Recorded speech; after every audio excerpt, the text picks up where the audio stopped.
Bapak dan Ibu, kita sudah memiliki 3 halaman. Kita sudah memiliki 3 halaman. Yang pertama halaman muka, yang kedua pengertian dan sejarah, yang ketiga elemen tipografi. Silahkan disesuaikan dengan mata pelajaran Bapak dan Ibu masing-masing. Nah, berikutnya kita akan menambahkan masing-masing komponen di setiap halaman. Agar semuanya seragam, kita akan sepakati bahwa halaman muka itu diisi dengan pengantar pembelajaran, meliputi tujuan pembelajaran, dan sekilas mungkin tentang pelajaran yang akan kita sampaikan. Nah, kemudian yang halaman berikutnya akan kita isikan dengan isi dari pembahasan setiap pelajaran. Baik, kita akan mulai dari halaman muka. Jika Bapak dan Ibu ada RPP atau modul ajar, bisa kita gunakan sebagai acuan. Nah, di sini saya akan menggunakan modul ajar saya atau RPP saya yang sudah dibuat dan sudah saya siapkan sebelumnya.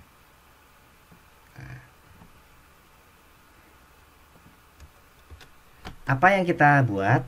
Pertama, kita akan masuk terlebih dahulu ke halaman muka. Ini adalah halaman pertama kali. Dan kita tambahkan elemen-elemen penting. Kita sisipkan di sini.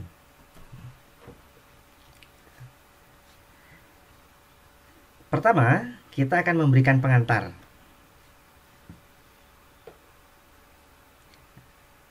Pengantar ini kita gunakan blokir konten. Blokir konten ini isinya adalah gambar dan tulisan. Jadi saya tarik saja blokir kontennya ke sebelah sini. Nah, ini ada bagian untuk mengedit teks dan menambahkan foto. Nah, saya buat di sini pengantar pelajaran. Saya berikan sedikit narasi. Tipografi merupakan sebuah materi penting dalam DKV yang membahas tentang pemilihan dan pengaturan font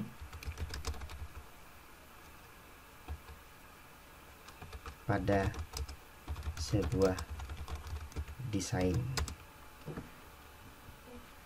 Nah, Bapak dan Ibu bisa membuat pengantar sesuai dengan yang ingin disampaikan kepada para siswa. Nah, kemudian di sini kita tambahkan sebuah font yang sesuai. Sebuah gambar yang sesuai. Saya akan mencari sebuah gambar terlebih dahulu di sini. Nah, tipografi. Kemudian kita cari gambar yang sesuai. Nah, saya akan menggunakan gambar ini. Gambarnya saya simpan. Kemudian kita tambahkan gambar tersebut ke dalam bagian yang ada di sini. Nah, jadi kita sudah punya sebuah pengantar pelajaran. Nah, hal-hal lain akan kita tambahkan berikutnya.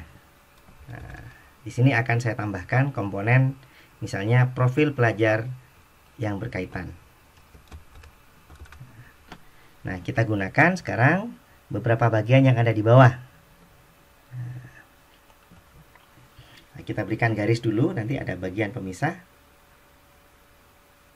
Nah, kita letakkan garisnya di sebelah sini. Nah, ini ada garis pemisah pengantar pelajaran dengan bagian berikutnya. Kemudian kita tambahkan komponen grup yang dapat diciutkan. Nah, ini akan saya isikan dengan profil pelajar Pancasila yang berkaitan. Saya copy saja, kemudian paste as plain text. Nah, kemudian komponen-komponen di bawah juga saya copy, paste as plain text.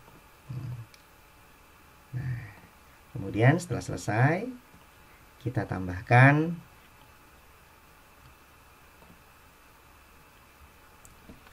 daftar bernomor atau order number. Nah, jadi ada dua komponen sekarang di dalam halaman muka. Yang pertama pengantar pembelajaran, kemudian yang kedua profil pelajar yang berkaitan. Nah, kemudian apa lagi yang ada di sini? Di sini ada capaian pembelajaran. Nah, saya tambahkan juga pemisah baru. Nah, terus saya tambahkan kembali grup yang dapat diciutkan. Tinggal diklik kembali. Nah, kemudian kita copy capaian pembelajaran. Paste as plain text. Kemudian capaian pembelajarannya.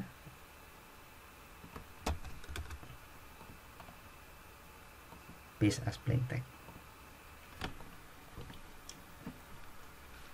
Selanjutnya kita tambahkan lagi pemisah. Tujuan pembelajaran. Kita tambahkan grup yang dapat diciutkan. Nah, di sini ada tujuan pembelajaran. Paste as plain text.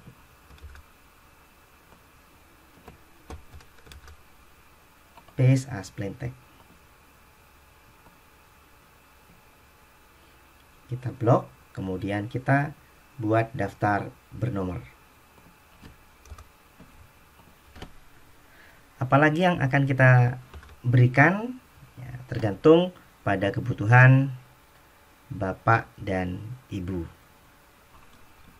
Saya akan menambahkan terakhir asesmen.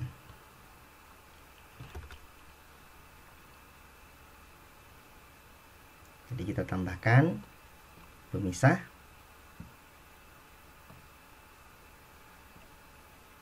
Dan terakhir saya tambahkan grup yang dapat diciutkan asesmen.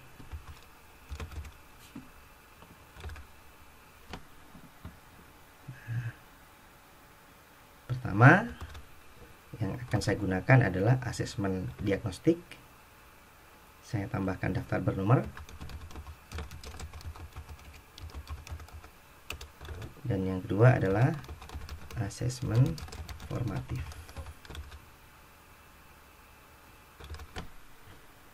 Selesai.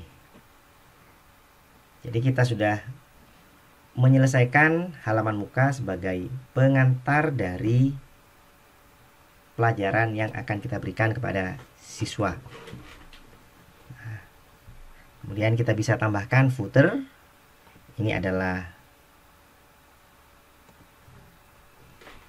bagian yang menunjukkan identitas kita.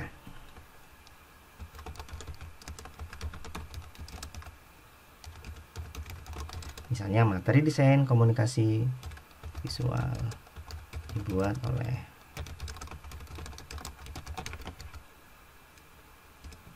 Ahmadi Andianto. Nah, saya tinggal mengatur misalnya rata tengah. Nah, setelah selesai, kita bisa melakukan pratinjau untuk melihat seperti apa desain yang kita punya. Nah, ini dia pratinjaunya. Ini tampilan jika Bapak dan Ibu menggunakan komputer atau laptop. Jadi di atas ada 3 menu, halaman muka, pengertian sejarah dan elemen. Kemudian di sini ada pengantar pelajaran. Kemudian ini ada profil pelajar Pancasila yang berkaitan. Nah, ini bisa kita ciutkan dan bisa kita tampilkan penjelasannya. Nah, jika menggunakan HP atau smartphone, kita gunakan pratinjau smartphone. Nah, kira-kira nanti tampilannya seperti ini.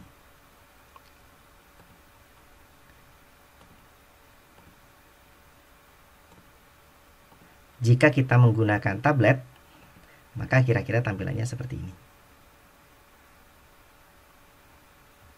Nah, kita bisa melihat menu-menunya. Nah, pengertian sejarah masih kosong. Elemen tipografi juga masih kosong. Nah, demikian untuk pembuatan elemen di halaman awal. Nah, untuk kembali ke bagian desain, kita tekan keluar pratinjau dan kita akan kembali ke halaman desain dari Google Site.